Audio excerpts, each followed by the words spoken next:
he was stuck in there because I had a big kid and he was huge. A little body. I thought I'd like destroyed him. He had a full cone head, but she kept being like, keep throwing up, he's coming out, because like I would contract so hard help with the pushing because he was stuck, and I was like, oh, it was miserable. I was like, this is not cute, this is not what I expected to happen. Not the picture perfect moment. I like blew out vessels in my eyes and my face and stuff, because I threw up so hard.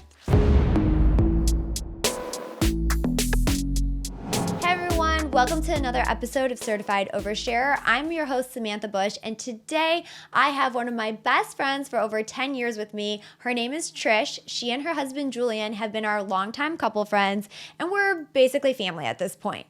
Trish is the VP of Marketing at Burn Bootcamp, and we've been through just about every stage of adult life together. In this episode, we're going to pick back up talking about racing wives, talk about the birth complications, childhood traumas, and what it means to be a total badass in your professional life. So buckle up and get ready, because here we go. All right. Well, thank you for coming on. Yeah. So last week we had Whitney, Mariel, and Amber to talk about all things racing wives. Oh, gosh. So I thought it'd be perfectly fitting. I'm still working on getting Ashley out here.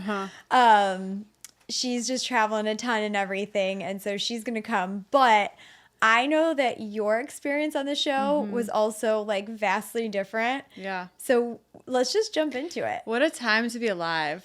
Like, for real, I sometimes think about that moment in our life and like, I'm like, was that a dream? Did we actually do that? Do you remember me calling you and I was like, hey, so we're going to be on a reality show together. I signed us both up. Yeah. I'm like, okay, here we go. I was also, like, when I turned 30, I think I told you this. I'd always said, like, I'm going to say yes to everything. And then this came up and I was like, I got to say yes. We're going to do it. We're going to do it. And then I'm glad we did. I'm also glad that I learned, because I don't know if I'd ever do that again. I would do it again, but I would know now. Yes. And I think I wouldn't take stuff to heart. Yeah. Like, that's one thing we talked about on the last episode. Like, you kind of know that you're cast as a role. Yeah. And I think that's what, like, a lot of us didn't see at first. It was like when we acted in a way that was authentic to us, but not the role. Yeah. That was, like, either cut or twisted.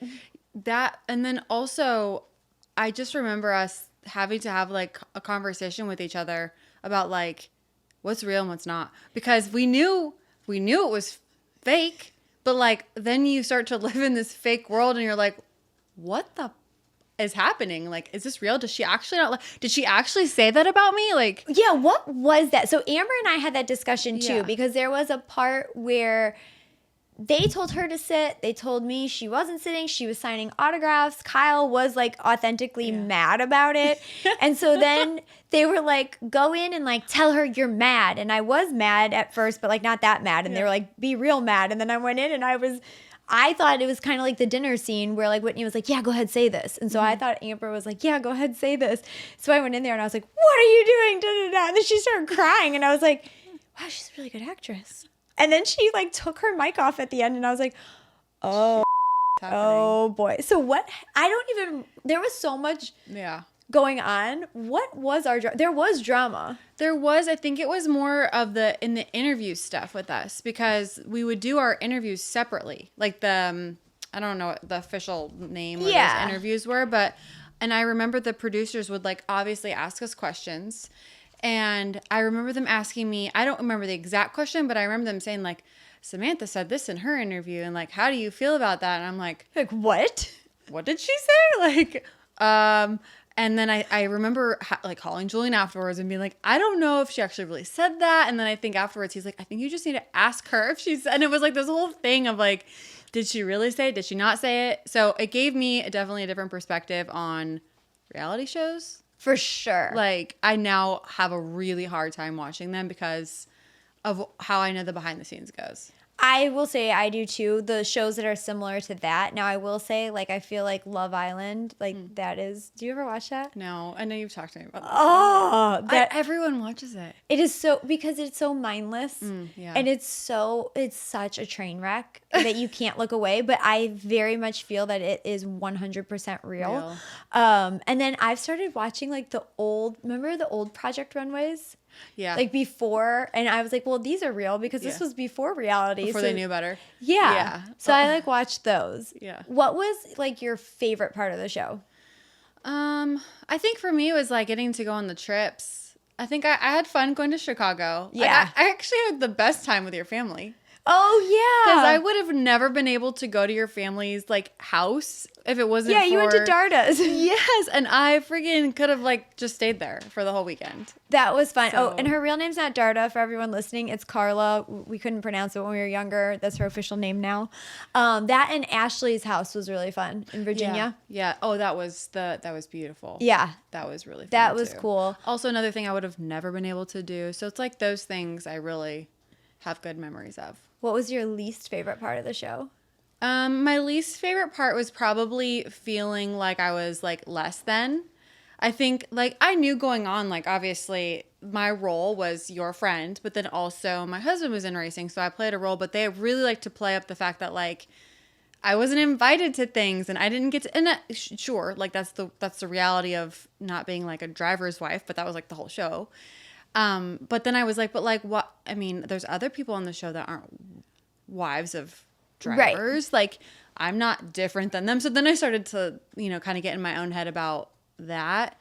So I think that's probably my least favorite part. Yeah. I do feel like that there was just a lot of, I don't know, mind games is the only word that comes to my mind when I think about it. Like overall, it was really cool. Like you said, we got to do a lot of really cool stuff, but there was also times that I was like, is Trish mad at me? Is Ashley mad at me? Like, is Amber really crying? Like, I'm so confused right now. Yeah. But we also talked about, do you remember the dinner scene? Is that the first night? At Ashley's house. Remember the dinner? Everybody was there with the fishbowl. That's the one when we did the cheers? Is that one of those photos? Or is that a different day? Remember? I don't know. When we sat outside? Yeah. On her veranda? Yes. Yeah. And it was like, oh yeah, you guys had to do we did impersonations, right? Yes. Yeah. I'm like, it's literally all coming back to me as I'm talking out loud. But we were talking about it on the last episode, and it was so funny. I can't remember if it was a real reaction or if they made you do it, but it's like on all scenes you go, oh. You were so shocked. Was someone making an impression of me? No, it was Mariel made an impression of Ashley. And I will never forget it because it was like on every CMT commercial, you were like, like so offended. And it's so funny because I know you so well. Yeah. I'm like, you could give two I'm like, I'm sure they probably did something else and then clipped that because you sign a waiver that says you consent to them basically taking parts of what you do and piecing different storylines together.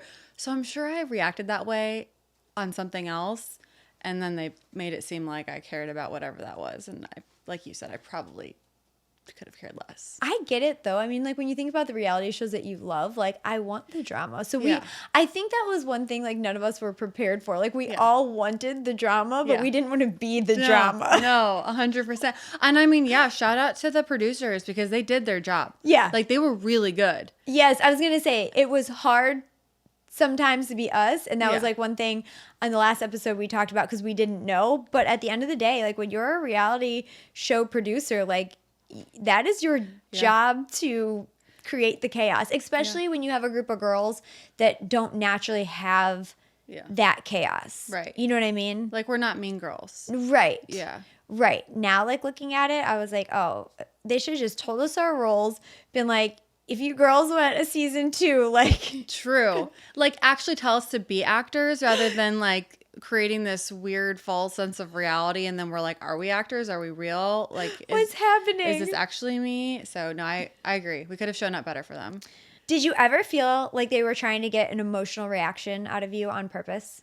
Oh, yeah. I felt like they wanted me to talk so much shit about you. And even Ashley, like, truly. Wait, I don't think I ever knew that. Yeah, right and now. I would always be like, no. Or, like, I would just, like, answer the question, and then they'd be like, no, but, like, really, how do you feel about this? And I'm like, she sucks. Well, like, she doesn't make me feel that way. I think it was more along the lines of, like, not being able to go to the races and not being able to, like, do the things that drivers' wives get to do. And I'm like, I don't care, because I think that that's great for her. And I support her. She supports me, and You're that's like, also I can go to the race. Not the answer they wanted. I think they wanted me to be like, yeah, I'm so jealous. She whatever. sucks. I hate her. Yeah, and I just definitely did not give them that information.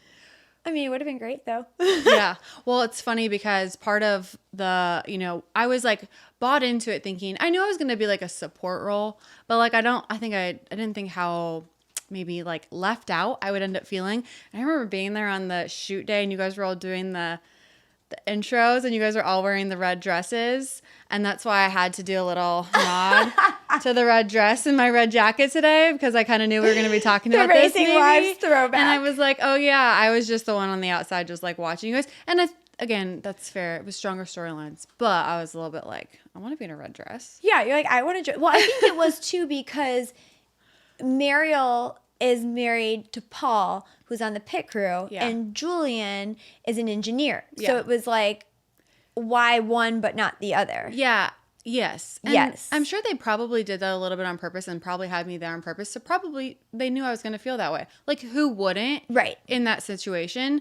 So, I mean, again, shout out to them because it worked. I probably, though, if I would have known that to the point, I would have like maybe played into it a little bit more. Right. But I felt I like let my ego like, yeah, like, no, I'm fine. Yeah, no, I'm fine. I'm great. I don't want a stupid red dress. Yeah, no, but I did. We can go out to dinner and have like red dresses and do something fun. Yeah. Okay, was there one behind the scenes moment that you wish viewers would have seen and they would have like known the truth about it? So like for me, for example, mine was, and we talked about it on the last episode, the whole Whitney thing. They created this whole thing that she was like a new wife, and like they always focus on her clothes. And remember Whitney was like, well, just tell me to tone it down. And remember we were like, I was like, oh, we could just tone it down. And then they were like meaner, and we did it. But like Whitney and I were in on it together. But then of course that got clipped for social. Yeah. And then all these fans were like, well, you dress like this and you dress like this. And I was like, oh, I can't tell you guys that like. The behind the scenes. Yeah, that was my one. Because I was like, I've always been somebody who dresses loud and like does my own thing. So I would never tell anybody like, oh, you should tone it down. Yeah. So it was so in character for my character on the show, but out of character for me. Yeah. Was there ever a moment that you felt like that? That's a great question. The only things that come to mind, because I do feel like I blacked a lot of it like out of my head because I don't know, it felt like an out of body experience. But I think there was some times like I think actually Kurt's party, where I felt like we had to redo a scene. Like, remember you, me, Julian, Kyle, and Kurt and Ashley were all outside. Yes. For like a really long time. And I can't even remember what we were doing. But like maybe just some of like the more behind the scenes moments. There were some funny moments in the kitchen at Ashley's house when we did the dinner. So maybe more of that. I think just it's not so much drama-y, but it was fun. Like, yeah. It showed like a more lighter fun side, I guess. Yes. Which I think people would enjoy watching. Yeah, I do too. I mean, I think it's funny now because the older I get, I mean, obviously certified oversharer, like I'm like, whatever I'll say, like whatever comes to my mind at this point in life, because I have no more filter. And I'm like, I think it'd be so much more fun now to like do it and not fake it, but like be authentic. Like if you feel a certain way, like I used to feel like I shouldn't say that or I shouldn't have an opinion on this. And now as I get older, I'm like, meh. Yeah, but you would be executive producer on the show. Oh, yeah. You would be. Get those credits. Like now when I watch like whatever Keeping Up with the Kardashians is called now, but like you see all of their names and I'm like, it's because they have final say. Yeah. And like, sure, in the moment you want to be able to say what you want to say, but then you also want to know that if I say too much, I have the ability to take that out. Take that part out. Take that out. Yeah. That's why I hardly ever do anything live because that makes me so nervous. Because you know, I mean, we all say things we don't like mean to say, and it comes out weird or comes out not the right way. So I would want to hold that level of like ability to cut whatever I cut out. All right, so that was a fun chapter for both of us. Yeah. Close the book on that one. I think we got closer because of it. I did too. Yeah. Well, I mean, it was like a shared trauma bonding at times. Yeah. Well, because like, I don't think we were always like close friends, but I do think that was like, because we got to spend more time with each other. So that was good. I think, you know, God has everything for a reason. I think that was a shared experience for us to then keep. I mean, we're like going on 10 years of friendship now. More. Our kids are almost 11. That's crazy. Right? Yeah, because Rexton was like 6 months old when I met you. That is a crazy story. You were pregnant when I met you. I was pregnant with Deegan. That's right. It was Deegan. So it is 10 years. Yeah. Cool. I don't feel like we're 10 years older than when we started. I know. Well, hey, we're getting better with age. Oh, I know. Exactly. Age and Botox. We'll take it. Yeah. Gosh, we met forever ago, and it was for a foundation role. It was for your social media. It was social, not foundation? No, it was social first. And then it was foundation. Do you know, I always will remember what you walked into the office wearing. Why? Because I was pregnant. I was like 6 months pregnant. I was like, there's no way. She's not going to hire me. I'm like literally pregnant. You had a black dress on and this teal, and it's not Kate. What is the jewelry? Kendra Scott? A blue Kendra Scott necklace on. And I don't know why. I remember, and you had your hair braided like this way. Remember? Probably. You did the braid. Yeah, I loved that. Yes. I love that stuff. And I felt like we hit it off. We did. And yeah. And did we do? I don't even remember. All I ever remember us being friends. Like that's how we met, and then we hung out one time, and I think I must have had my kids, and then Kyle and Julian hit it off, and I think like after that we're like, well, we have to be friends because like our kids are the same age, our husbands get along, which they got along so well, and then we get along. Yep. So it was like, this is great. Yeah. And I really think it wasn't long after, like we started doing vacations together and all sorts of stuff. Yeah. Let's be honest, some of my best stories start with, so I had a drink, and spiral from there. Which is exactly why Big Rack Spirits feels like the unofficial sponsor of every unfiltered moment on this podcast. Whether it's East Coast Cooler, Trailblazing Tangerine, or Rosie's Pink Lemonade, they make flavored vodka that goes down easier than your last situationship. It's all natural, super smooth, and honestly, dangerous in the best way. No fake flavors, no mixers needed. Just pour, sip, overshare. Maybe cry, maybe text your ex, definitely regret saying it all out loud. But hey, at least it was entertaining. Oh, and they're not only out here making delicious chaos in a bottle, Big Rack gives back too. Military charities, breast cancer foundations, real impact with every pour. So if you're gonna tell on yourself, you might as well do it with a drink that's worth it. I do want to back up, and I know we've talked about it, but I know that there is a lot of women out there who've experienced something similar. So talk to me about obviously having your boys, but then having to go to the NICU not once, but twice.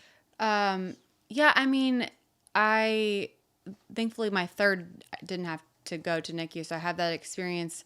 And it's just, I mean, it's a scary moment because you have a healthy pregnancy, and I think that shock that you're in and all the hormones in your body of like them rushing after you give birth and they take away like I didn't get to hold Gunnar, my oldest, right after he was born because they went to NICU. And then Deegan was in NICU for like, we didn't even know why he was in NICU, but he was in NICU for 7 days. But that was... When you say you don't even know why, like, so Gunnar was there for which reason? Gunnar was there because he was born with the cord wrapped around his neck. And so he came out blue. Like, I didn't know any of this was happening, but Julian, who's, you know, my husband, like, he's really like a strong person. And he said, like, he almost fainted. My mom, like, had to help because I guess Gunnar was, like, not looking good. And so they had to take him right away because he needed oxygen. And then Deegan, I was like, okay, this is our second. He's gonna for sure be fine. And he was born, and like your mom instinct kicks in so fast. Like even when you're pregnant, I think you kind of know. But like I got to hold Deegan, and I remember looking at Julian, and I go, they're gonna take him to NICU because he was like breathing weird, like he couldn't like get full breaths. And I think also the good thing about NICU now having one that didn't go is like they do a full body scan, so like you know exactly like they can look at everything. And so when I heard Deegan not breathing well, I almost kind of wanted him in that selfish moment because I was like, I don't know why he sounds like he can't get his breath. And then they took him. He was ultimately born with like an infection. And to this day, I don't even think we actually know what it was. He was just born with, we tell him he was born sick, like born with just some kind of infection. But they did a spinal tap on him and all of this stuff. Poor kid was like hooked up to all these different IVs. Like in that moment, I was a wreck. And Deegan, Gunnar was young, Gunnar too. and Deegan are 18 months old. Julian literally had to, because he was traveling for NASCAR then, he had to go to the track for a test while I was still in the hospital. So how many days after is this? 2. So I think that's what a lot of people don't understand. Like, nobody understands that, like, in racing, it's your entire world. Yeah. I mean, I remember we had Brexton on a Monday, and Kyle's JGR meeting was on a Tuesday, and he was like, you good? Like, I'm going to go down the block. Yeah. I'll be back. But there's, like, not an option for them not to go. No. Like, especially, a test when it's, like, not in the same state. I can't remember where they went, but Indianapolis or something. But it was, like, a long test, and he had to go. And so... yeah, I was at the hospital, but thankfully, like, shout out to my mom because she was the one that, like, helped me, watched Gunnar. I had to drive because they had to discharge me, so I went home without a baby, which what is that mentally? The worst feeling. Like, to walk out of a hospital, especially knowing what it feels like to leave a hospital with a baby, and you walk out of a hospital without a baby and also no answers. Like, at that point, they still had no idea what was wrong. I didn't have my husband there. My mom was literally helping me walk out to the car. I think my aunt was with us too.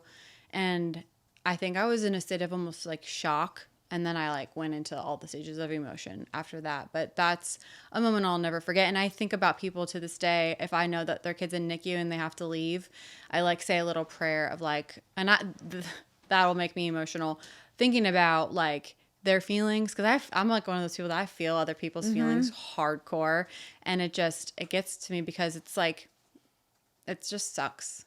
So. I can't imagine looking at the car seat and not seeing a baby in it as you're like leaving. Yeah, it was terrible. It was a terrible week for sure, and thankfully I was able to bring him home.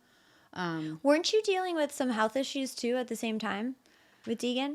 Wasn't that your bladder? Yeah. Sam, I like forget these things. I don't know how you like remember more about my life than I do.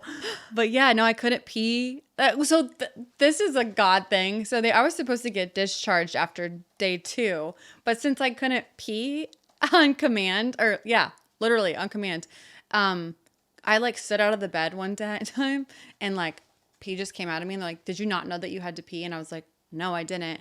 And so they had to put a catheter in me, and I like broke records, which I'm proud of in the hospital. I broke records for how much pee they were getting out of me because I had zero clue that I had to pee. So they'd have to come in and do like a catheter and like get the pee out of me. Now, when you say that to get it out of you, when they put the catheter in, does it just come out, or are you like having to stand up? Like what happens? No, it's just like a regular catheter. They would insert the catheter and then the pee would come out, and they would be like, you had so much pee in your bladder. Like, you've got to feel some relief. So you didn't feel that pressure at all? No. I know it's so, and like, I'm the best person to take on a road trip because I can still like hold, as long as once I stand up, then I can feel the pressure and I'm like, gotta go to the bathroom. But other than that, I still don't have like the best feeling in my bladder. And I was really worried after having Jagger that it was going to knock it out again, but thankfully it didn't. Do they know why? Like, was it just during birth as he was coming out? Like, what happened? They think, and I'm not. Because wait, you did. I did vaginal. That's what I thought. Yeah, all 3 of mine were. That's what I thought. That's what I thought. So they think I always get confused because Brie had her C-section, so I'm like, wait, my hang sisters on. had theirs, Brooke had hers via C-section, but they think that it was because of how Deegan was sitting on my bladder, that like it somehow wore out a nerve, and like so I had like nerve damage, and then also could have had to do something with like the delivery, but his delivery was so fast that it wasn't like I was in labor for a really long time. He came out pretty quick. My second child. Yeah. Mine was trapped. Brex was like trapped in there for so long. How long was your first one, or your so we went in because we had to induce so that it wasn't during racing. Yeah. So we got induced at like 8 a.m. And wait, did you want him to be born on the 18th? So Kyle did. Yeah. And Brex was born at like this is so bad. I'm sorry. Like 9:51, I'm almost sure. Is that such a I don't remember the time. So okay, it was at night. So I was there all day. And I've told you the story, but I could share it for anybody who they say that you're going to get induced and they're going to give you Pitocin. They are going to tell you not to eat, and you should really not eat, because I did not listen to that. And that no was surprise if you know this girl over here. I was so hungry. Like, it's going to be fine. It's going to be fine. I can already see it. Well, you know me. I eat literally every hour. Yeah. I'm a snacker. Yeah. I love a good snack. Yeah. And so I had like protein bars and like nuts and like some, I don't know, gluten-free, whatever. And so every time my midwife would walk out, I would like put food in. And as it got going, like they tried to break my like water. Yeah. Didn't work the first time. So then the afternoon they did it again. They kept being like, you're definitely going to go into labor soon. And it just like wasn't happening. So they kept giving me Pitocin. And then every time she walked away, she'd be like, don't forget, eat your ice chips. And I'm like, yeah, F that. And I'd like shovel in more food. And then I did go into labor. And I guess when I started like contracting and everything, I looked like The Exorcist. I didn't know you could vomit that much or that far. But they had one of those pink, you know, like the buckets for like your pee or poop or whatever. Yeah. And they're like trying to catch vomit. And she's like, did you eat? And I'm like, I'm like, no. She's like, you're lying, aren't you? And I was like, bleh. Like, I have never vomited that hard in my life. But then he was stuck in there because I had a big kid and he was huge in the little body. Oh my gosh. We have to clip in the picture of Brexton's head because I thought I'd like destroyed him. He had a full cone head. But she kept being like, keep throwing up. He's coming out. Because like I would contract so hard. Help with the pushing. Because he was stuck. And I was like, oh, it was miserable. I was like, this is not cute. This is not what I expected to happen. Not the picture perfect moment. I like blew out vessels in my eyes and my face and stuff. Yeah, because I threw up so hard. That's wild. Did you do the mirror? No, you know me. I know. I just wondered. No, absolutely not. I had it there for a hot second, and I was like, no, thank you. Do you remember? Well, you didn't tear. I did. Bad? A couple of inches. Is that how it's measured? I mean, they definitely had to sew me up quite a bit.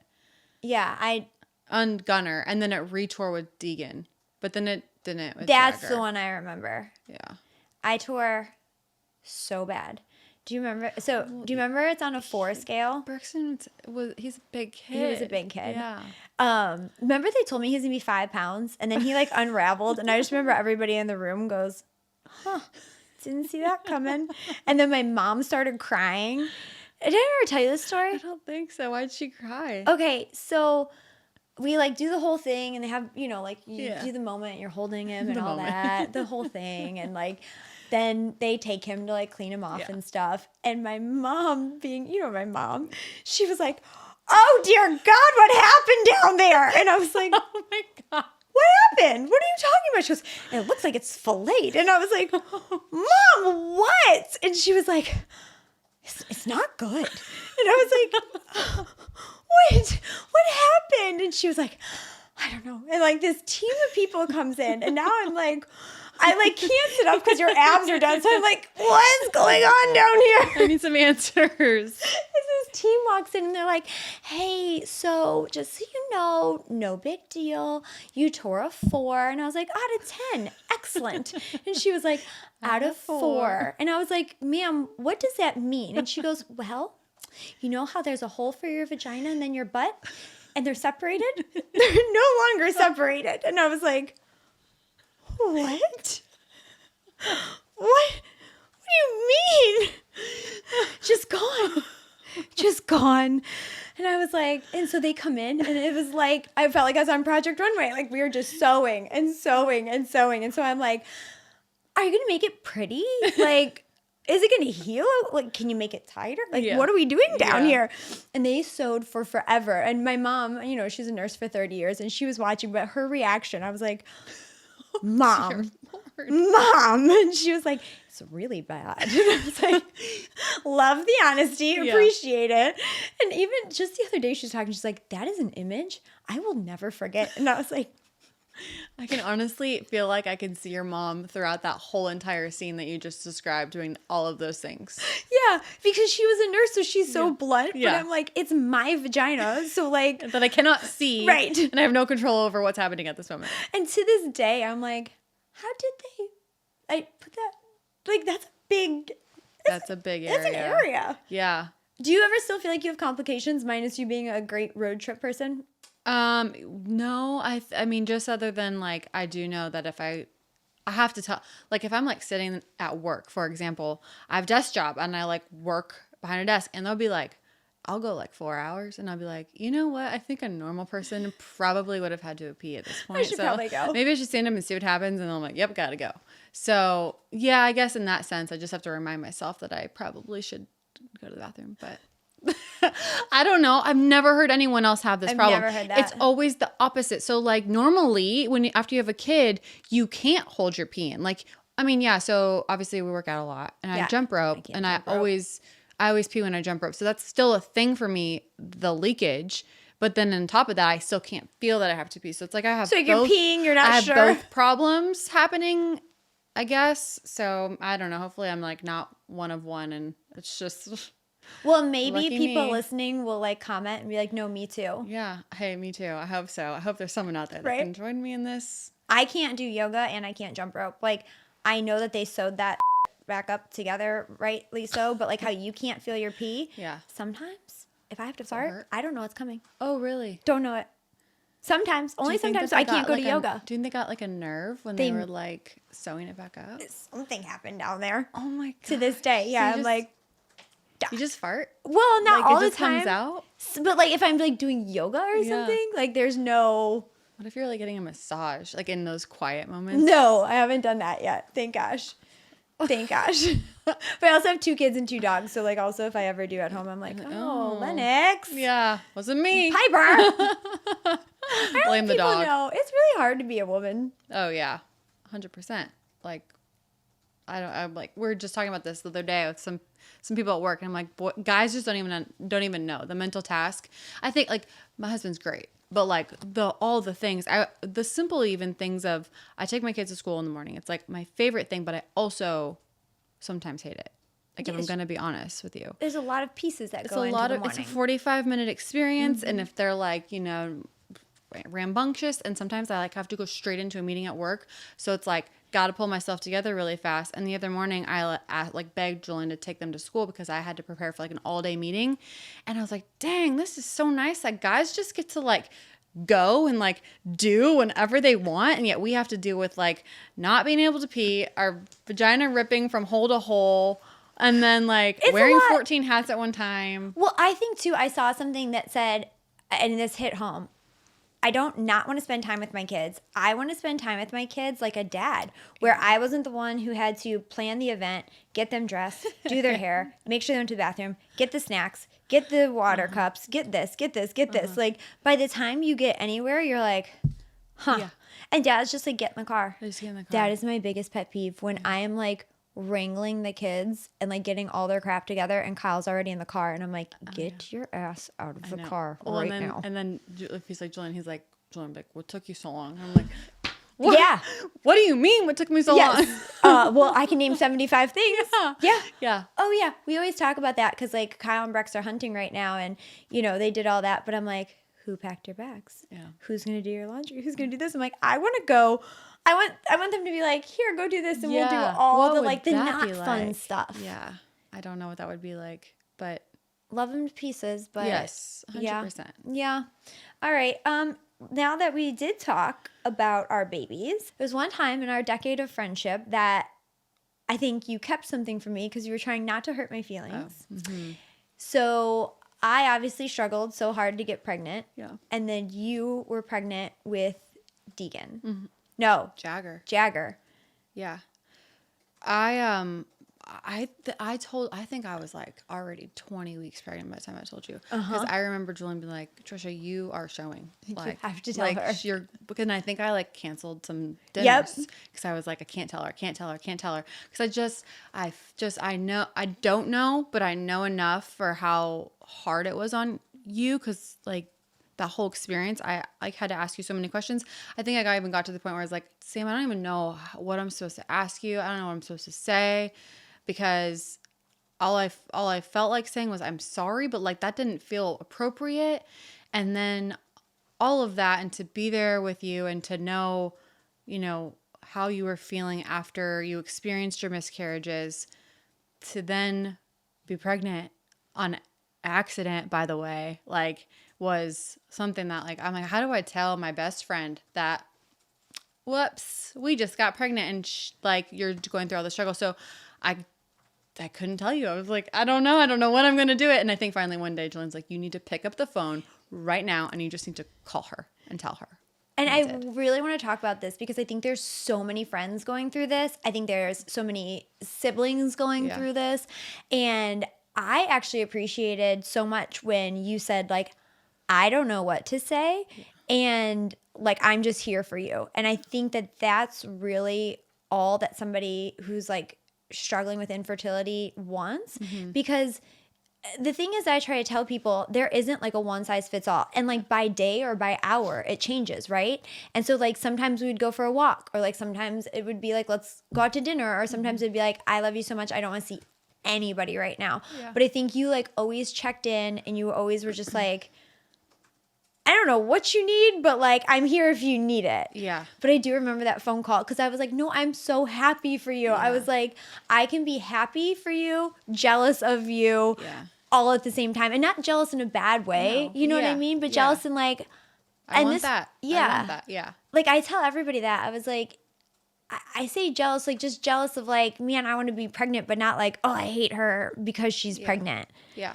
And like, I didn't think that you were going to react in like some sort of like big way. I knew you were going to be happy for me. Like that's, and Julian kept reminding me of that. So I don't want it to paint a picture like I thought you were going to be like, yell at me or something. I didn't think that, but I definitely was, I was sad thinking about it.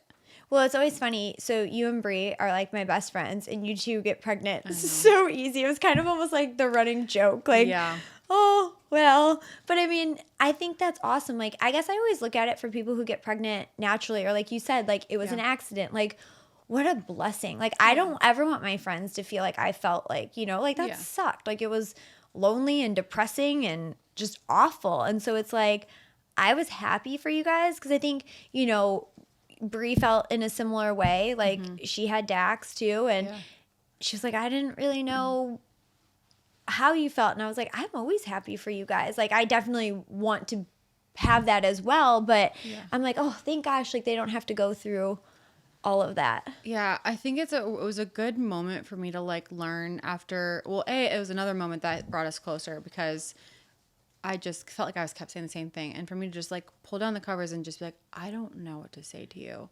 And I think now I feel like I can show up better as a friend to you, to like other people, because I always lead with like, as long as you're leading with empathy, like they know you mean well. Right. 1,000%. So that's where I'm like, I'm glad that we had that. And then we were able to talk. And now if I'm ever in situations with other people that might be going through something similar, I just know that that's how I show up, is like in that way of like, I don't need to pretend like I know what they're going through because I don't. But I want them to know like I'm here for you, however much you want to talk about it.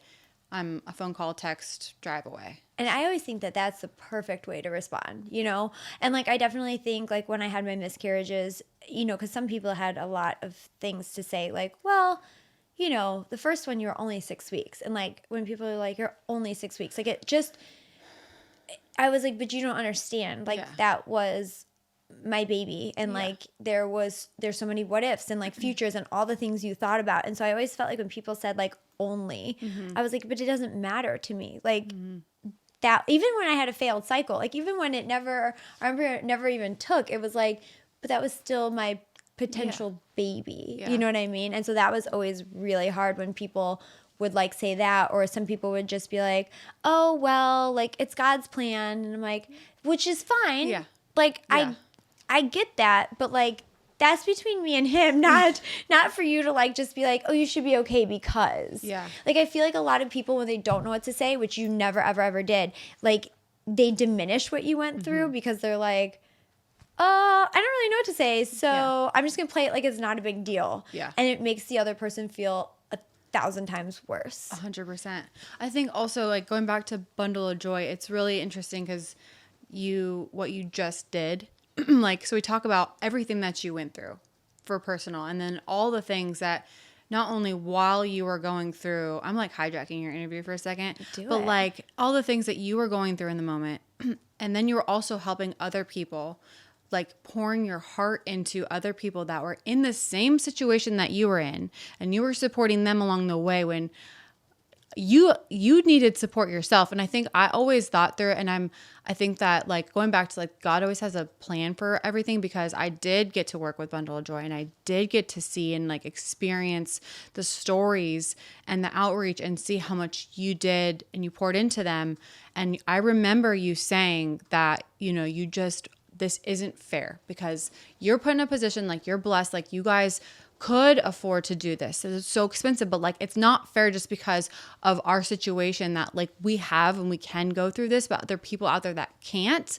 And so that's why you work so hard. And now I literally the other night when I was texting you after you did the White House, I was bawling, Sam. I was like crying my eyes out because as like a friend, a proud friend in that moment, and I'm getting emotional thinking about this, like, you actually did what you said you were going to do. And, like, not a lot of people can say that. And on top of that, not a lot of people can do that while also having gone through the traumatic experience themselves. That I do feel like people, since you do have, like, you know, fame and, like, money, like, people don't look at it as, like, as hard of a situation, but they didn't see, like, the moments of you being just, like, miserable and just, like, this isn't fair. Why is this happening to me? Like, you're still at the end of the day a human being.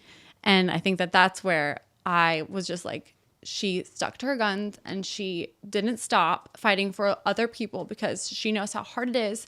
And it's not fair that, like, they can't get the same, like, get support for having their own kids. So I just want to say I'm proud of you. Thank you. And I mean that. I love you. It was so, when I got that text from you, because it was such like a whirlwind 48 hours. And then when I got that text, you're like, we've talked about this for so many years. Yeah.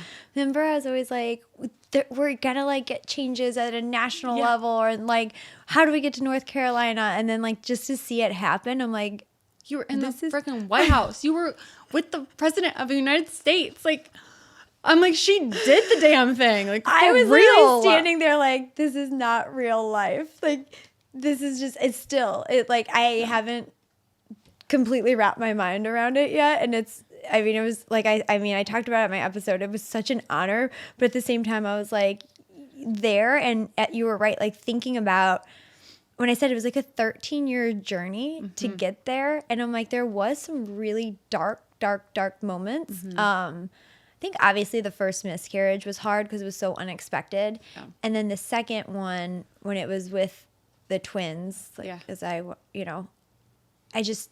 that one was so prolonged. It was like torture. Yeah. You know? Yeah.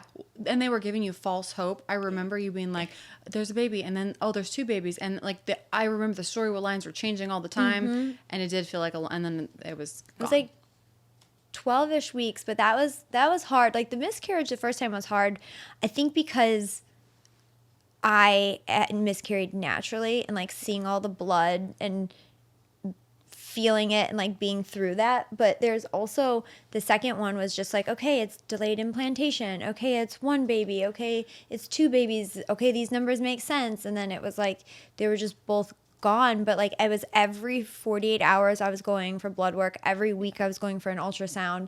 And that one was tough. That one mentally, like, I look back at it now and I thought about this, like, going up there. I'm like, I was in, like, say 2018, I was in a real dark place, because then obviously, like, well, you know, all of it. Kyle and I went through a really, really hard time. Like, that was awful. Yeah.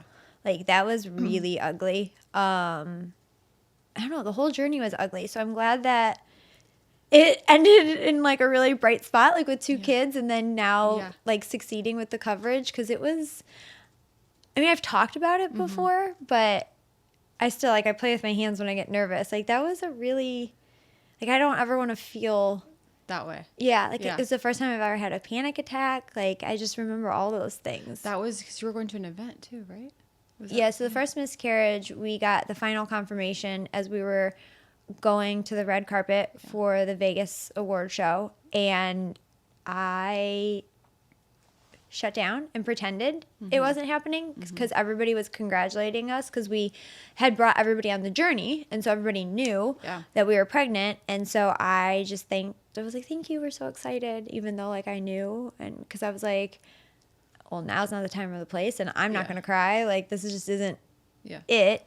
And then obviously like Kyle and I had very different grieving styles. That was like a whole thing. And then the second miscarriage, it just felt like such like a storybook that it was gonna be twin girls like after everything, and it kept being like, okay, they're good, like they're like a little small, but that's normal for twins. And then it was like, no, they're both gone. And then having him a DNC was horrific.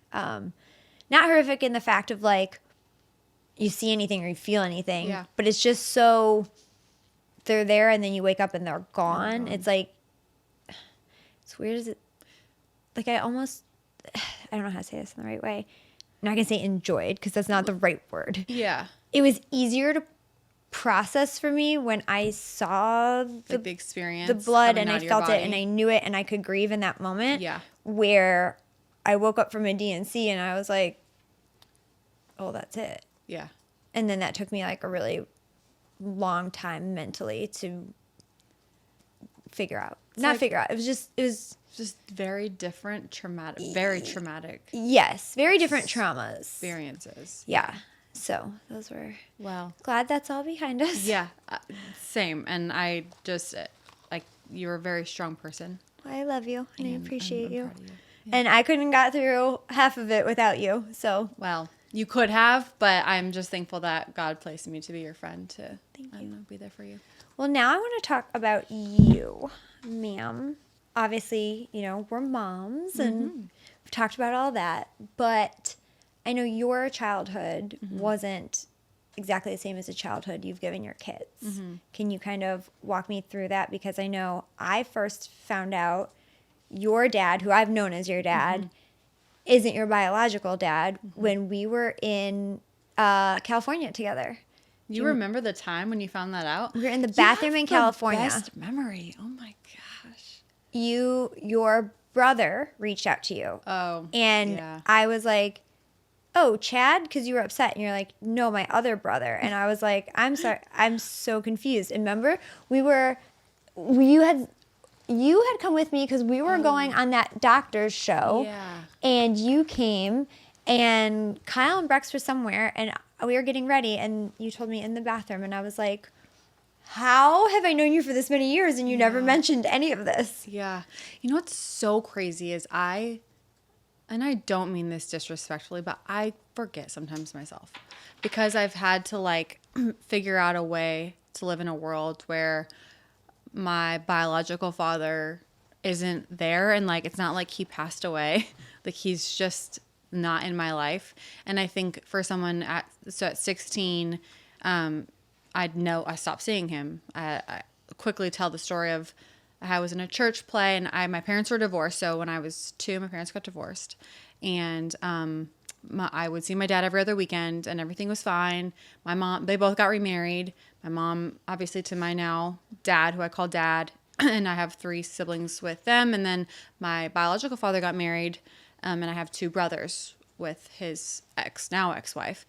And I was at a church play when I was 16, and I was a lead star. And if you know me, like I'm like this weird introvert, extrovert type of person. But at the time, I was like figuring out my like footing, and I was like so excited to be this lead because I was so unlike me at that time. And I saved him a table in the middle of the church, and I was like, this is for my dad. Like he's gonna sit here. And I remember the whole time in the play, the table was never filled. Like his seat was not there. And I was like really obviously sad. And I remember calling him afterwards, and I never heard from him. And I never knew why he didn't show that day. So when was the last time before that play that you had spoke with him? Probably the weekend before. Like and everything seemed normal. Yeah, like I was literally seeing him every other weekend. I mean, I was in my teenage years, so like there was some weekends when I would like go hang out with friends. But like, no, it was consistently seeing him often, and he like lived in Prescott for like a different city for a while, but because we were in Arizona.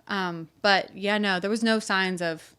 I mean, I literally reserved the front table for him, thinking he was going to be there, and it's just I don't understand. I think I'm still struggling, and you know, I could reach out to him and I could ask him all these questions now that I'm like a grown ass adult and could have a conversation with him. At the time of 16, I didn't know. So you called him and he did not answer. He didn't answer. Now you're probably thinking something happened to him at this point. Yeah, I think my mom ended up, I'd have to ask her because she probably remembers better than me. Because again, I think, so I've learned, we talk a lot about like our emotional state and like why we do the things we do. And like, I think a trigger of mine now in that moment is I black things out if I don't like it. I just like lock it away like it never happened. So there are bits and pieces that I remember, but I'm sure my mom actually remembers exactly what happened. But I feel like she talked to him, or maybe my dad, Billy, probably more so talked to him to understand. And I just think he decided like he didn't want to go. He didn't want to be there. And so I didn't see him until I was 18 because I did finally reach out and I was like, I want to see you. And then, so I saw him when I was 18. And you had to make that call. Mm-hmm. Yep. And what flipped the switch that he went from being a dad every weekend? I don't know. I've heard things about like his just state of mind, but I don't know any of it to be true. So I would feel bad saying anything about him. I don't know. That's one thing. If I ever talked to him, I would ask him like, why? And I've had to battle along like a lot of through that, like not feeling worthy enough, always feeling like I'm not good enough. Like people don't want me because I could do better. So it's been something that now at freaking almost 40, 39. We're 39, we're not 40. I have awareness to like, oh, that's why that shows up is because I was left by him at such a state of like vulnerable. Like I was going to say at 16, there's already so many hormones and emotions. Yeah. Like I can't imagine what you were dealing with just being like, especially because he was consistent in your life. Yeah. I think that makes it even more triggering and even more, I don't want to say dramatic, but that's the word I'm thinking of. Like it wasn't like he was like absentee. He was there, mm-hmm. And then it was like boom. And gone. Yeah, it's like the weirdest thing to talk about because it feels like it shouldn't be real. Like it really shouldn't, but it is. It's part of my life. And he did for a long time randomly like get into my Facebook messages, and that would send me down like a really bad path because he would just be like, hey, like I think he even say like I love you, things like that. That's like, what? Yeah, you're like, you can't do that to somebody. And so like, yeah, I'm like, does he even know that I have 3 kids? Sometimes I'm like, is he alive? Is he not alive? Where does he live? I do still message my brothers, and I did ask them the other day, actually, if he was still alive. And my one brother goes, yeah, why? I'm like, why? Because I don't talk to him. Do they have a relationship with him? Like, I think they must. I don't ask those types of questions, but yeah, it's crazy. And now my kids don't know. And I think that that's not the biggest thing is like, I got to figure out how to tell my kids that they have a grandpa that like, they're never going to know, and like explain that whole thing to them. And I mean, I need to do it soon because like Gunnar could listen to this podcast at this point and like, I don't want him to find out that way. Right. So I do need to tell them that in a productive way. I don't ever want anyone to feel bad for me. Like that's not like happens to people all the time, right? Like we all have our own little stories. This was just mine to figure out for myself. And I do think that like I am proud of myself for not leaning into like poor me or oh this happened like I'm doing these things because right. of I was like no, I'm gonna be a better person. I'm gonna accomplish goals. I'm gonna show up for my kids and be the mom that I know I can be, that I want to be at the end of the day. So it did give me a lot of, I don't know, like confidence in that aspect. I had to grow through it first, but. Is there ever a point that you remember maybe in your 20s or something that sticks out to you that you're like, it would have been great if he had been there? Oh yeah. I mean, for the simple fact of he didn't walk me down the aisle for my wedding. Like I am so thankful that I have Billy. Like goodness, I talk about like my work ethic, nature versus nurture. I mean, I 100% my mom's great. Love my mom, but my dad, Billy, my stepdad, is such a hard worker. I mean, he started like 15 businesses at this point. And so I am so thankful. And I think that's what makes me not sad about it is because I did have a really good father, dad. Yes. So, but yeah, I wish he was there for that. Did you reach out to him for your wedding? No. So there's a little bit of that was on me, but I didn't think that he deserved that moment. No. So I could see that. Yeah. No, Billy. I mean, Billy's great. So you had a very good. And do you ever feel like with your siblings? Do you ever feel anything like, because they're obviously Billy's kids. And, I mean, it took me forever until that day. I mean, I had known you for like, I think it was already like 4 years. Yeah. And you're like, yeah, so Billy's not my biological dad. I was like, yeah. It's such an awkward thing to tell people. Yeah. You know? I remember you being like, don't you notice I'm taller than my siblings? I was like, well, I mean. We're like a little different. I'm like the giant in the family. No, Emily's like 5 foot tall. Yeah. I definitely don't offer that information out to people because I get super awkward about it because I still don't know the right way to like tell people. I'm like, he's not my biological. I always call my biological father is no longer in the picture, and then it's like this weird story to tell of like why he's not in the picture. It would be a lot easier to like say, I don't know, there was a fight or something, right? But like there's nothing, so I don't know. When did your siblings find out? Like when did Brooke and Emily and Chad find out? That's a good question because I am a lot older than them. Like Emily, my youngest sister, and I are 10 years apart. So at that time she would have been 6. So I mean they went through it all with me for sure. And I've never been treated differently, and I think that that's also why I sometimes forget. Yeah, because I literally don't feel any different than them. Right. My mom and dad, my Billy, never singled me out because I was like had a different dad or anything like that. So I think that that's a lot of why I just forget that it even happened. So I literally do too until I just was like thinking about things to chat about, and I was like, oh yeah. That's one, because I bet you a lot of people go through that. And I was literally just talking to our girl about that the other day. It's so interesting. Like, you grow up with your family, right? And you always think that you're bound to be close. Like, everybody always asks me, like, do you have siblings? And I'm like, yeah, I love my brother, but he lives in Minnesota. We really don't talk. Like, we're very different. I mean, Kurt and Kyle, they really don't have much of a relationship, Like, Kurt's off, I don't know, where he's living now, and we're doing our stuff. Like, it's just always interesting to me that even though like we all, we grew up with our siblings, that we're not that close, and it really bothers me. It bothers me as somebody like you and I think always got along really well because you spend a ton of time with your family, and I spend a ton of time with my parents.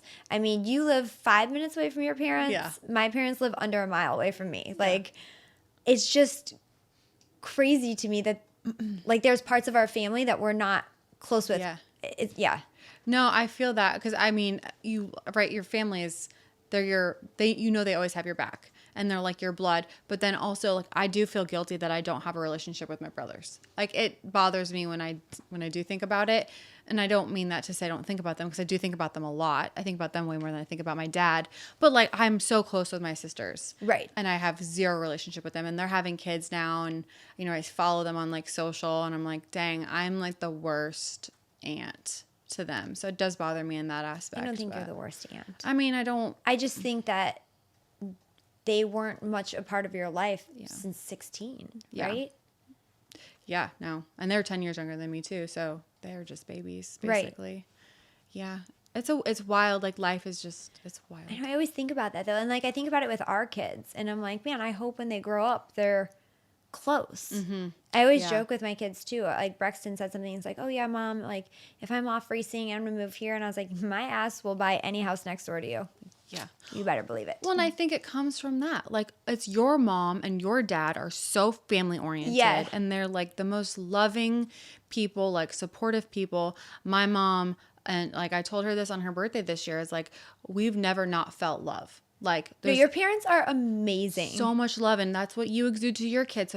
Like you set them up for like the success of, like, it's not an option, because like the love is there and you have each other's back, and like you can fight for sure, but like then you get over it because you're family and you stay connected. Yeah. So 1000%. Like, it's, and again, my brother is obviously allowed to, he's a grown up. He's allowed to do whatever he wants, but I'm like, I could not. I lived in a different state from my parents for a couple of years, and now being at this point in my life, and maybe it is because we have kids, I'm like, I can't imagine not having you right here. Yeah. You know, like they're going away for 2 weeks. And I'm like, 2 weeks? Yeah. Like, what do you mean? And my mom's like, well, we planned it. You're going to be gone for 11 days of it. And I was like, well, still, I don't know why you're leaving that long. Like, but no, your parents are amazing. I was actually telling somebody too. It was so funny. We were out to dinner one night and they were like, oh yeah, you have a membership at the Peninsula Club, right? And I was like, no, my friend Trisha's parents do. And I go that way a lot. They were like, I've seen you there like a ton. I was like, yeah, part of the boat fam. Yeah, I'm just like part of the boat family. I don't actually have my own membership. I just thought it was so funny. This lady was like, oh, we really thought you did. I was like, no, I'm just a freeloader is what I am. Hey, there's a lot of us now in that family, so we like to Your parents don't like recognize it. Well, and I feel especially too, like when Kyle travels and then Julian used to travel a lot, it was just us and the boys. Yeah. We need easy places to go with those rambunctious children. Yes, let them go outside and run. Get all the energy out. So I do want to finish because I will say I have been your friend for a very long time. And you have had a complete, and I'm not talking like outer transformation, but in my mind, like an inner transformation over 10 years of you were always like very organized and thorough and like a good leader, but like you've gone from that to like total effing boss. Like next level. I brag about you all the time. I also name drop you a lot. It's not going to get you very far, but oh my gosh, every time I would be at Burn, nobody would ask me like why I was there. I was like, yeah, so my friend Trish, she's like the VP of marketing and she does everything. And like literally nobody would ask me. It'd be like, you know, when they partner you up with random people, I would just overshare that information. This lady was like, yeah, okay. It was like 1-1-1-1, you know, and they partner us up. And I was like, yes, so this is why I'm at Burn. And she was like, cool. And I was like, yes, she works here. You probably see her on their social and their podcast. That's so nice of you. I need to know, and for everybody out there, because I think this is a real thing. Like, not only did you girl boss so freaking hard, but you did it with children. And I know for myself personally, like it took me 5 years to start the podcast that you told me to start. Oh my gosh. Well, and to get my certification. Like you always were pushing me to do things. And I always felt like I was like, well, we have racing or I have kids. But like you had all that and you still did all this. So tell me and everybody, like how mentally are you where you're at now? Like how did you get there? I just need to know everybody needs to know the whole story. I think it's so interesting as I think back because you're right. And I feel it too. It was when I turned 30, I like made this commitment. And my mom still remembers to this day that I said it out loud. I was like, I'm going to start saying yes to things. And I think it was in that and then having my first two so close that I was in postpartum depression. And I felt in my like lowest moments, like just miserable, right? Like I was unhappy and I was like, why am I so unhappy? And it was like this wake up call of like, this is my life. Like there's that quote where it's like, no one's going to do it for you. Like it's on you to do it. And it's not going to just magically appear. Like you're not going to just magically be happy. Like you got to work hard to make yourself happy. You got to work hard to chase your goals. So I gradually over time, it definitely wasn't like an overnight switch, but I listened to a Brene Brown Dare to Dream podcast one day. And she was talking about all just, you know, you got to work hard for what you want and don't make excuses. And I think that's always stuck in my head of like, stop making excuses for why you're not doing something. Be honest with at least yourself. That's all. You at least owe it to yourself to be honest with yourself. Why am I not doing this? Why do I feel intimidated to do this? Why do I feel uncomfortable?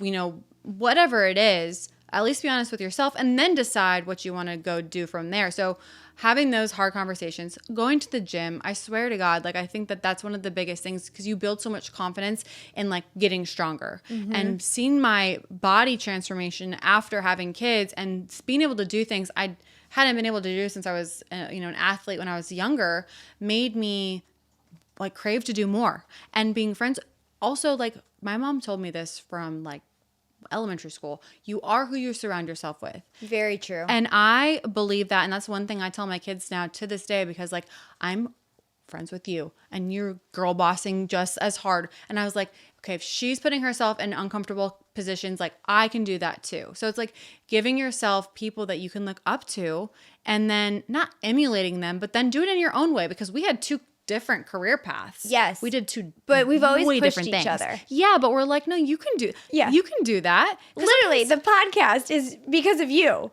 Like, literally, you're like, please just do it. Do you remember it was Brexton's birthday? There was the Mexican food truck. We were standing there, and you were like, just do it. Yeah.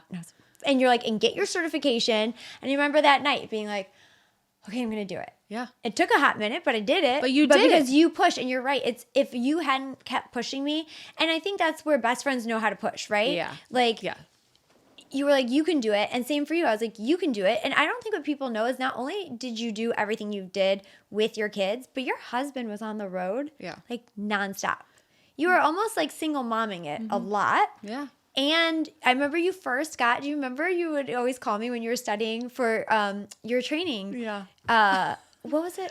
My CPT? Yes, CPT. Yeah. And then you got it. My certified personal training. Yes. And that's like what started it all. Yeah, it really was. I think because it was in that moment of like, I can do hard things. Because that was, I remember being like, this is like an anatomy class. I remember you telling me, you're like, do you know what we have to learn for this? It was not my forte. I don't do science at all. I'm like, that's why I'm in marketing. And so I was like, okay, it's okay. I can do this. And I mean, I did it. And then I was like, okay, well, I did that. What's next? What's the next challenge? I think you just keep giving ourselves challenge. And I think you're right, because I do think it's important to say that, like, you have to go to people who know you. Because I would never tell you to do something that, like, unless maybe it didn't feel like you're, like, the best route for you. Yes. But I would probably tell you that. I'd be like, I don't know if you should do that, but why don't you do this instead? Right. So, yeah. I think that you. And so you got your personal training certification. Yep. How did you get to where you are today? Because give everybody your title. Because you have a boss title. Like, if I were you, I would lead with that everywhere I went. Oh, it's I don't like titles. Isn't that weird? It's so funny because I fought so hard to get here, and then I got here and I was like, I mean, trust me, I'm very proud of it, but it's also just like awkward for me to say because like I'm VP of marketing. But like I also want to be like a team player, and I'm also very much making sure that I'm in with the team and I'm not just like at the top being like, you guys do all the work. No, I enjoy being part of the process. You work nonstop. No, you are very, very humble. That's why you get to have a best friend that's like, yeah, I'm here at Burn. My friend's the VP. Like, literally, they're like, okay. Everybody, or Ashley, remember the trainer? When I first met her, I was like, I'm here because of Trish. You probably know her. She's the VP. Like, I just was so proud of you. I told everyone. So and nice. I love it. And everybody has such great things. But, okay, you girl bossed so hard. Mm-hmm. Now, I know a lot of people do this too. Where you've talked to me about it before, balance. Oh my gosh. It's so hard. I struggle. I mean, I just went through a really emotional, like episode where I was like, I am a terrible mom. I am not showing up. I like forgot about picture day. I am the Venmo mom. Like I don't go, I've met my teacher's kids at like parent teacher meet the teacher night, and like, that's it. I don't even have like the right app on my phone for Jagger. Like I just went through this downward spiral of like, I don't have my personal life together. And then but you can't have everything like going at once. And I think that's what we've talked about. Yeah. Like, and I think you have to give yourself grace because your kids know how much you love them. Sorry, I'm not gonna cry. But I do think that, like, you're so hard on yourself because you're a perfectionist, but, like, everybody around you knows that you're great. And I think you are your hardest critic by far. Yeah. I think you have to be, though, right? But I guess it's hard for me because I want you to know how good you're doing in all areas. I think it goes back to my dad leaving me and me not just ever thinking I'm ever going to be good enough. But, like, to me, I'm like, oh, she does this, or, like, I'll come over to your house and you've got all of the stuff out for Halloween and your fall candle and this and that. And like, you did this with the kids. And I'm like, damn, how do you do that? And you work like 80 hours a week. Like how are you managing all of it? So it's funny that you say I haven't put an ounce this year. Normally, yes, I decorate for all the things, but I am trying to do better because I can't do everything. So instead of like, and my kids are now freaking sports, which take up my entire life. So I'm like, no, you know, it's okay. If there's going to be things that fall, I think I'm going to like hire someone to decorate for Christmas. Like how can I just wanted to talk to you about that. Like how can I outsource things so I can spend more time with my kids? I told Kyle this in the car the other night driving. I was like, I am spread very thin right now. To my own doing, right? And, you know, that's one thing that I will never like be like, oh, poor me. Because I'm like, I'm the one. I do it to myself. I do this. Like I start this and this and this and I love it. And I absolutely get such a high off of like we had our Bundle Joy Fun play date and like seeing all the kids together or like being at the track and people come up and be like, I love Certified Oversharer. And I'm like, yeah, I love it. And I'm trying to like be present with the kids. Like Braxton races 150 freaking races a year and Lennox is in all the things. And so it's so funny you said that. There was this lady and I was like, last year I had her help me like do like the big tree and stuff like that. This year I was like, I want you to decorate the entire house. I don't want to do it because last year for my stairwell banister garland crap, I spent 6 hours on it. Oh my gosh. I curled every ribbon. I like put 50 different ornaments on it with zip ties, like 6 hours. And then I just, you know, Braxton wanted his own tree and then Lennox wanted her own tree and we were just tree. And I loved it. But then it got to the point that like nobody wants to help you clean up. And I was like, I literally just want to come home to everything done except my kids' trees and I just want to put some ornaments on them. Yeah. Have like a magical little moment. I want to make hot chocolate. Yeah. And watch a movie. Yeah. I want to watch a Christmas movie. I don't want to like do it all. Yeah. And I think that's one thing, you know, like people always give me they're like, you have a nanny. And I'm like, we could not function. Yeah. Kyle and I have 75 million things going on and I want to be present for my kids. Yeah. So yeah, I do. And that's like one thing that always bothers me. And people always, it's so weird. They want to know everything about them. They want to know about your nanny? Yes. Like who they are and where's this and where's that. And I'm like, I will absolutely never share that. They did not sign up to get thrown into my chaos. Yeah. It's so weird to me. Well, it's just judgment. Everyone has things that they need to do in order to get to where they need to go. I had a nanny too. Like for some of us, it is a nanny. Other people, it's XYZ. So I just feel like people need to stop placing judgment when like, who the cares? That's my thing. I'm like, I feel very blessed that we're able to. I know that I've put myself in a situation to be busy, but I also, and I said it in my podcast the other day, my son walked into the bathroom after the White House, put his arms around me and said, Mom, I'm so proud of you. That was so cool. And I was like, I am doing stuff that my kids think is cool. Yeah. You know, and that meant more to me. It almost meant more to me than like anything in the day because, you know, right? Our kids are tweens almost now and we're not cool to them. No. And like I heard him talking to his friends and he was like, my mom just came to my race, but she was at the White House. And like his friends were like, really? And like in that moment, I just felt like, okay, this is all right. Like, yes, I might be busy. Yes, there's times that we might miss stuff, but like, you know, the same as your kids, they're going to be like, my mom's a boss. It's the story that you're telling yourself too. Like it's literally the story in your head that you're telling yourself if you can't do it. And I also think legacy is really important, like to both of us. Like obviously Kyle's going to have his own legacy. Now you have your own legacy and like your kids can see how hard mom and dad both worked to get whatever like they wanted to do. They had their eye on the prize and they did it. And the same thing with me, like just because and I think it's fine. My mom was a stay-at-home mom and I'm not saying like, you can still be a stay-at-home mom and still accomplish goals. Like it's 1,000%. You don't have to be VP of marketing or like, you know, start businesses to like make it like to make it and to feel like a girl boss. You can girl boss however you want to girl boss. It's just setting your mind to something and then doing it is like for me the biggest thing that I want my kids to see is like I said I was going to do this and I did it. I followed through and now they're proud. I love that. I mean, hell, you can girl boss a garden. I did that. Yes. I girl bossed my garden. Yeah.